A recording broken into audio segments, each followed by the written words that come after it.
کیونے میں کتاب کے عالمی دن کے موقع پر معروف ادیب کینیڈین نژاد پاکستانی شہری سید اعجاز گیلانی کی 7ویں کتاب کینیڈا کہانی کتاب کی پذیرائی روم میں کی گئی، جس میں دانشوروں، وکلاء، اساتذہ اور صحافیوں کی بڑی تعداد نے شرکت کی۔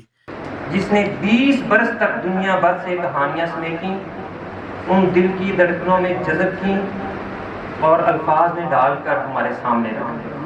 اعجاز گیلانی صاحب یہ جو کتاب ہے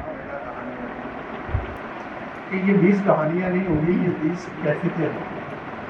کتاب میں ہجرت کے سفر میں پیش آنے والی مشکلات، محرومیوں اور کامیابیوں کی داستانیں رقم کی گئی ہیں۔ تو ان کہانیوں میں وہ درد بھی ہے، وہ محرومی بھی ہے، اور وہ ان کا جو اپنی مٹی سے جڑا ہونا ہے، وہ اس کی جو تڑپ ہے، وہ سب ان کہانیوں میں ایک کوشش کی ہے کہ لوگوں کو بتایا جائے۔ اور میں یہ دعوے سے کہتا ہوں کہ اگر یہ کتاب ہمارے اس پاکستان کے ہر گھر میں پہنچ جائے تو شاید کوئی بندہ بھی باہر جانے کی نہ سکے۔ آنے والے معزز مہمانوں نے سید اعجاز گیلانی کی پاکستان اور کینیڈا میں علمی، ادبی اور سماجی خدمات کو خوب سراہا اور انہیں کینیڈا اور پاکستان میں ادب و ثقافت کا سفیر قرار دیا۔